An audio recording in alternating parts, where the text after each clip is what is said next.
and for having me. I'm really happy to be here, and I was enjoying the pre-reading banter. It seems like a warm group and some familiar folks, so I feel a little bit at home, or at least very welcome. So thanks for having me, and thanks everybody for being here. Just wait till we can get you here in person. I'd love to. And thanks also to the Willow Glen Library. And I know that San Jose is not that close to Danville, but it's kind of in the vicinity. And I grew up in Danville, so I always feel very at home anytime I'm anywhere in the Bay Area. So it's good to be here. So I'm going to read one poem from Guarding Secrets of the Dead, and this is by request. Lesa asked me to read this. And then I'm going to read mostly from my latest book, Scar and Flower, and then I'll read a new one. And then I think, Lesa, you said at the end I should read one more, yeah? At the end of the open mic to wrap up the evening. Okay, great. Well, again, thanks everybody for being here, and I hope it's okay that I take a moment before I start reading just to say that I hope each and every one of you are doing okay and that you're doing as well as can be. Yes. I think it's the understatement of the century to say it's a difficult time. True. But I do hope you're all doing as well as can be. So this first poem I'm going to read is called My California. And I wrote this in about 2008 or 9, and this book came out in 2012. And I was really thinking about the different aspects of California and just some things I hoped for. My California. Here, an olive votive keeps the sunset lit. The Korean 20-somethings talk about hyphens, graduate school, and good pot. A group of 4 at a window table in Carpinteria discuss the quality of wines in Napa Valley versus Lodi. Here in my California, the streets remember the Chicano poet whose songs still bank off Fresno's beer-soaked gutters and almond trees in partial blossom. Here in my California, we fish out long noodles from the pho with such accuracy, you'd know we'd done this before. In Fresno, the bullets tire of themselves and begin to pray 5 times a day. In Fresno, we hope for less of the police state and more of a state of grace. In my California, you can watch the sun go down like in your California.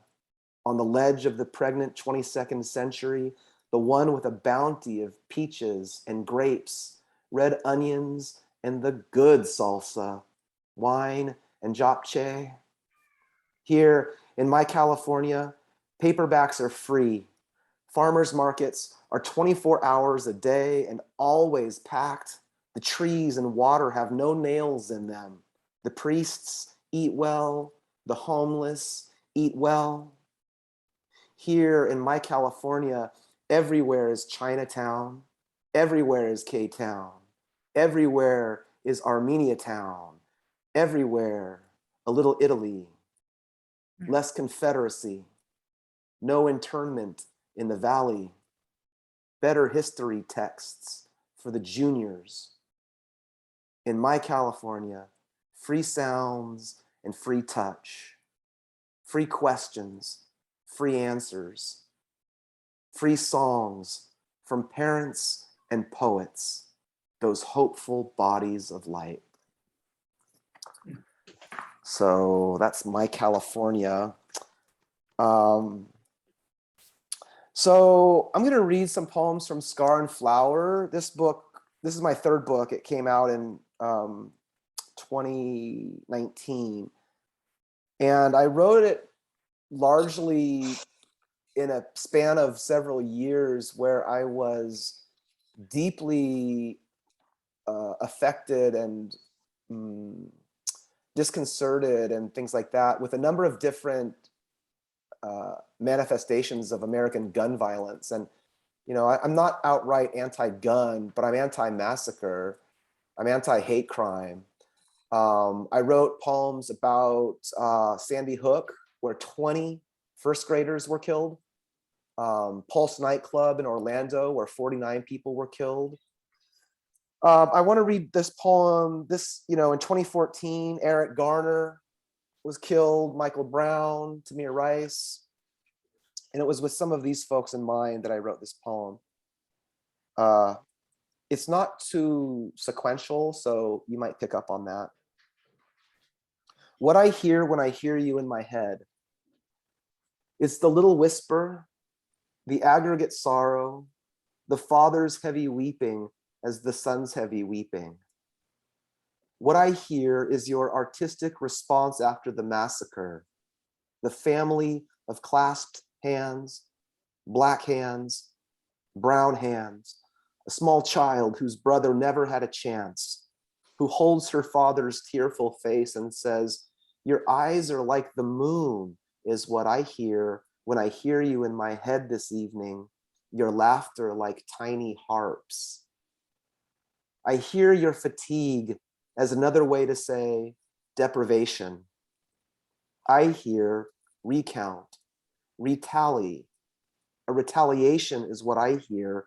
When I hear you in my head, it's the grace, the charm, the dead, the boy, the dead boy, the boy who died because of the fear, the forest in the other man's heart, the gun. The heartbreak is the sound I hear when I hear you in my head. It's how we each sigh with distinction, where fatigue meets fire, where we wake and wonder, if we all go out to a field tonight, sit by a fire, say the most honest thing you've ever said in your life, would any dead boy or girl reappear? Not like a mirage, but reappear. Not like a voice in my head, but a body in this room, with flesh and bones, with his big smile and orange blossoms in his billowing hair. Let's see. I hope it's okay that I read a couple more that are sort of in the heavy, you know, the heavier range, for lack of a better term. So Lesa mentioned in the bio, I was born in Korea. I don't exactly know when, but I know it was late 1970. And so I've had the good fortune to go back to South Korea and meet a lot of Asian adoptees and Korean adoptees. One that I had not met was deported through one of America's despicable laws, loopholes. This person, Philip Clay, had been adopted to Philadelphia as a boy, raised here, lived here all his life, and was deported. And soon after that, he committed suicide by jumping from the 14th story of a building. And I was asked to write a poem for his memorial. Elegy for Philip Clay. In my dream, when you fell through the sky from 14 stories high, all burning paper, your body broke into 100 flowers and floated into the clouds. The moon and stars still. Your fire now ash, your spirit free, wild, and true in a deep calm where country is a black night, a blank question of insufficient starlight, where no child, man or woman, no idea as beautiful as you is ever deported, is ever only the harsh light of your deepest wound. I wish I could have eaten your fire and howled with you. Eclipse, fracture, angelic cloud song. May the wild and broken stars remember you. May you be at peace in a quiet part of the sky. Let's see. Okay, one more adoption sort of poem, and then I'm going to shift gears a bit. So I've never met my birth or my first parents. I think that among the many ways women are stigmatized or demonized, and another one is when they place children for adoption. And it took me a while to realize some of this stuff. But this poem is basically for my first or birth mother, and maybe it's for all adoptees and people in general. It's called How Music Stays in the Body. How music stays in the body. Your body is a song called Birth or First Mother, a miracle that gave birth to another exquisite song. One song raises 3 boys with a white husband. One song fought an American war overseas. One song leapt from 14 stories high and like a dead bird shattered into the clouds. Most forgot the lyrics to their own bodies or decided to paint abstracts of mountains or moons in the shape of your face. I've been told mothers don't forget the body. I can't remember your face, the shape or story, or how you held me the day I was born, so I wrote 1,000 poems to survive. I want to sing with you in an open field, a simple room, or a quiet bar. I want to hear your opinions about angels. Truth is, angels drink too. Soju spilled on the halo, white wings sticky with gin, as if any mother could forget the music that left her. You should hear how loudly I sing now. I've become a ballad of wild dreams and coping mechanisms. I can breathe now through any fire. I imagine I got this from him or you, my earthly inheritance, your arms, your sigh, your heavy song. I know all the lyrics. I know all the blood. I know why angels howl into the moonlight. Okay, so just gonna shift gears a bit here. So that's the first part of the book, sort of these sorts of poems. And then the second part of the book, I was trying to write about how people navigate grief and trauma of this sort. I can't be the only one here with a love for music and the arts, and possibly as well travel. And so this poem, basically I wrote after a long flight where something very strange happened as I was doing a crossword puzzle. Y'all like crossword puzzles, I'm sure. I love word games, crossword puzzles. And on this flight, I just started imagining things, you know?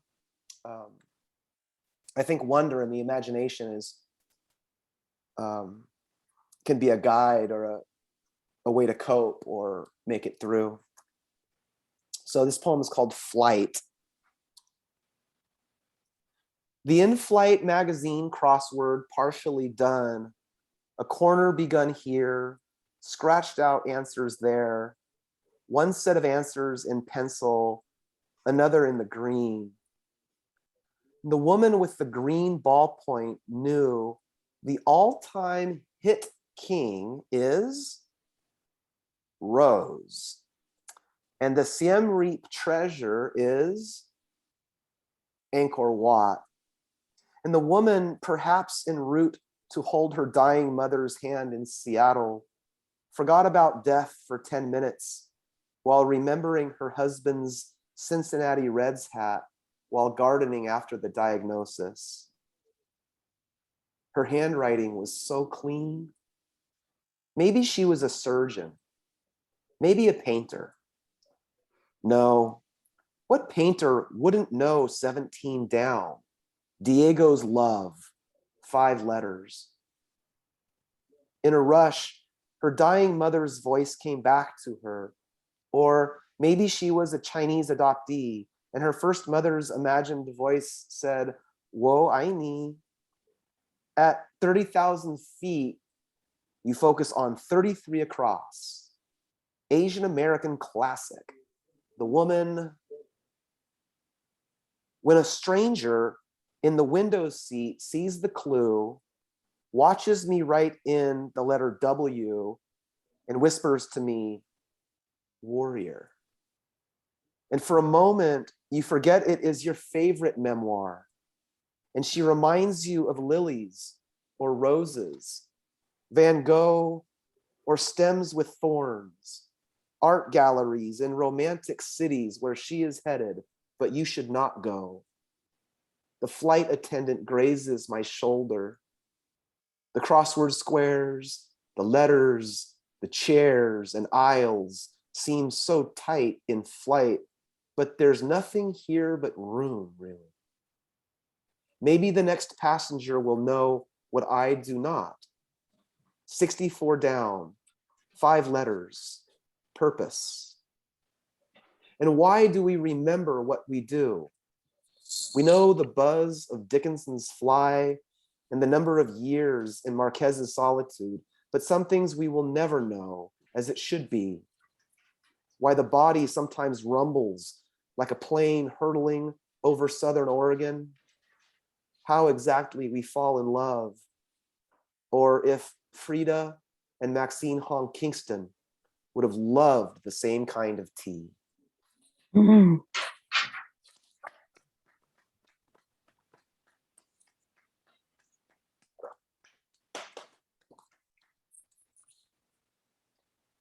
Exile. Our natural state is not defensive or tense, but water in a resting state. We state this to be true in an age of inquiry, our failure to put what is just before ease. There are lovers in another country reclining by a fire, admitting love in a common language with faith in the exiles of their state, where a woman looks at her friend and says, "Please, put down your bag and stay. Please, stay to see how the movie ends. Take my hand. I think the city might go up in flames."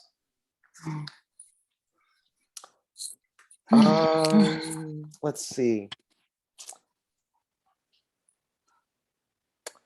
I think I'll just read a couple more for right now. I'll read the last poem in the book, Scar and Flower. It's for my daughter. I read a fair amount, but my wife reads twice as much, you know. I think y'all are probably book people or readers. We just enjoy reading, you know, and our daughter has taken on that enjoyment, which is really wonderful to see, you know. And she's a teenager now, but when she was probably maybe 4 or 5 years old, we were visiting some family down south, and she was reading by this bookcase, and the light was shining in, and I'm probably making more of it than it really was, but it just seemed so memorable. And she was whispering something. She was reading, and I couldn't hear what she was saying, but she was whispering. And so that's where this poem was born. It's called "The House is Quiet Except." Mm. My daughter reads on the couch, whispers the dialogue. I only hear the consonants of her name, the way I imagine a house of books in a future age, 2035, when I will be 65 and alive, I hope, and she will be 31, perhaps with faith and a love she can count on, wild trees wild flowers, a man or a woman, perhaps God or someone else to whom she can whisper dialogue if she forgets where her heart is, how there is a pulse in every book, how looking down into the open page reminds us of prayer, the next night of restoration, and the light around her body. So those are some poems from Scar and Flower, and I'll just read one more here. I don't know about any of you, but I feel like, you know, survival takes on different meanings at different times for different reasons. But this pandemic, you know, pretty brutal to say the least. And I've found it very difficult to write, you know, maybe some of you are writing a lot. It's sort of coming back to me, but especially the first year, it was very difficult to write. And I hadn't really written anything, but probably, you know, it started, I guess, at least for us here, as far as things shutting down, I think early March 2020. But in May, just a couple months later, I was asked by a poet who was putting together this thing to write a poem about the pandemic, which I didn't think I could do. And I was basically going to write her back and just apologize and say I just couldn't do it. And then something came out, like it sometimes does. I'm a big bird person. I love birds. So I've got these 3 bird feeders in our front yard. My wife's getting concerned. She's like, how many bird feeders? How many bird feeders are we gonna have? But they just are very peaceful. So here's the poem. It's called "The Birds Outside My Window Sing During a Pandemic." And again, thanks everybody for listening, and I'm looking forward to the open mic. The birds outside my window sing during a pandemic. What we need has always been inside of us. For some, a few poets or farmers perhaps, it's always near the surface. Others, it's buried. It was in our original design though, pre-machine, pre-border, pre-pandemic. I imagine it like the light one might feel through the body before dying. A warm calm, a slow breath, a sweet rush. There is, by every measure, reason for fear, concern, a concert in the balcony of anxiety made of what has also always been inside of us, a kind of knowing that everything could break. But it hasn't quite yet, and probably won't. What I mean to say is, I had a daydream and got lost inside of it. There were dozens of birds for some reason, who sounded like they were singing in different accents. Shelter in place, shelter in place. You're made of stars and grace. Stars and grace. Stars and grace. Thank you.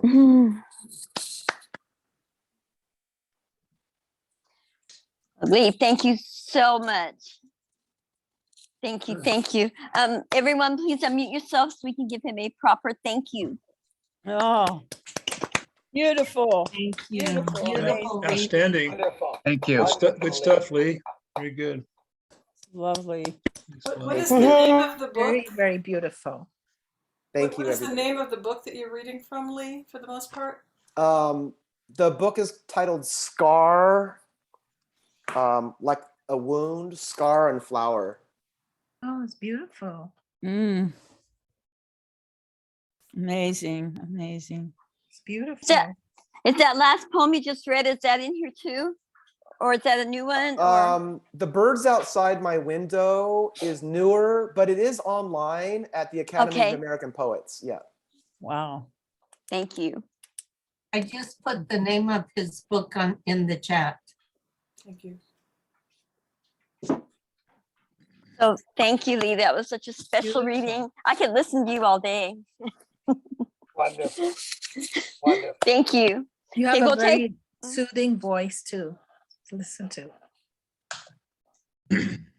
So we'll take a couple minutes and get so I can get set up for the open mic. And Lee, you might want to take a look in the chat. There's a lot of really nice things for you in there.